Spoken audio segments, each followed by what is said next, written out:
Людмила Сикхасана.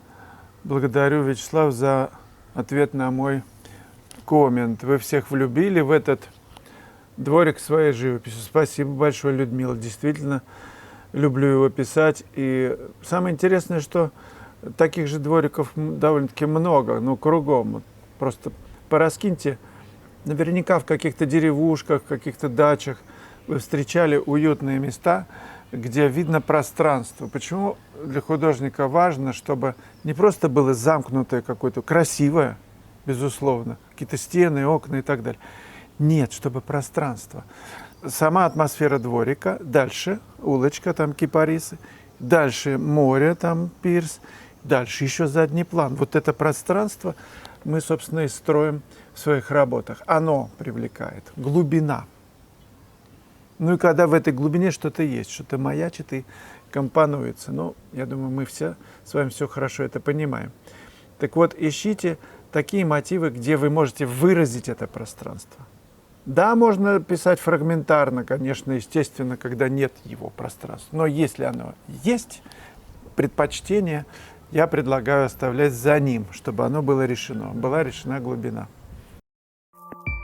Марина Урванцева. А у хозяина дворика есть картина его дворика? Я не видел, хотя там не один раз арендовал его. Ну, там же есть такая кухонька и небольшая комнатка, где мы помещались. Там Бато, его и еще 2 человека. Ну, в общем, там 4, по-моему, мы спали. Наутика, 76. Вячеслав, как заложить в работу образ? Или придумать его, или рисовать? Предпочитаешь пейзажи? С натюрмортом или портретом еще понятно как-то. Но если пейзаж, особенно когда вот пришел на пленэр, и как, с чего начать? Что под этим подразумевается? Так-то, конечно, рисовать кусты и речки – это увлекательно, но хочется шагнуть дальше. Я уже молчу о том, что стиль найти сложно свой. А тут еще начинаешь понимать, что и образ нужен. Как его там лирический, что взять за понятие образа в пейзаже? Дерево, туча, свет. Как подступиться к этому? Вы помните, Клод Моне говорил, что моя задача писать свет. Художник пишет свет. Если исходить из этого, то композиция родится сама.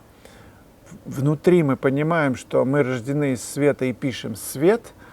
Ну, даже в материальном мире он падает на предметы, даже рассеянный, и окрашивает их по-разному. Он отражается от предметов. В итоге мы видим их. Но разве этого мало? Разве это не образ писать свет? И если это во главе угла, то все картины будут наполнены этим светом. Но если действительно, без шуток. Если же просто красивые деревца, цветочки, цветения, то это может так сильно увлечь, что ты забудешь, что ты пишешь свет. И что все это композиционно решается, компонуется за счет того, что все эти предметы по-разному его отражают. Тогда и дерево, и туча, и кусты, и речки покажутся просто райским чудом. И что мы еще это видим и можем это написать, свое ощущение, это вообще за гранью. А что скажете вы, друзья, на этот счет? Прям сильно интересно. Может, я слишком загибаю с этим светом? Может, он нафиг никому не нужен? Но вышел я вчера вечером, луна над морем вообще. Ахнул, рот открыл, и какой там писать? Просто сижу, ну ветер был, меня бы сдуло. Но просто сидел и вот смотрел полчаса на эту меняющуюся красоту. Когда луна появляется в небе, быстро все гаснет. Сейчас она уже скоро появится. Вячеслав, подскажите, пожалуйста, артикл фломастера с маслом. Скажите, а когда масло во фломастере заканчивается, его выбрасывают? Пока не закончилось, не знаю, я первый раз купил. И как это масло не засыхает? Ну, какое-то жидкое.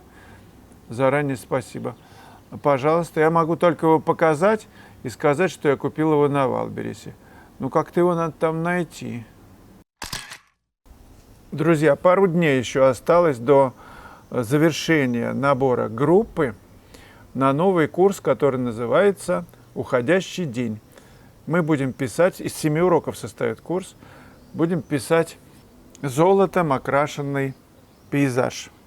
Эта тема меня сильно волнует, потому что, во-первых, это быстро состояние исчезает, и надо писать быстро, писать увлеченно, по-разному такие состояния нужно писать. Ну так, чтобы мы выставили на выставку работы, они чтобы отличались, и скомпонованы были, и написаны, так, чтобы мастерство художника было развернуто, чтобы различные были решения.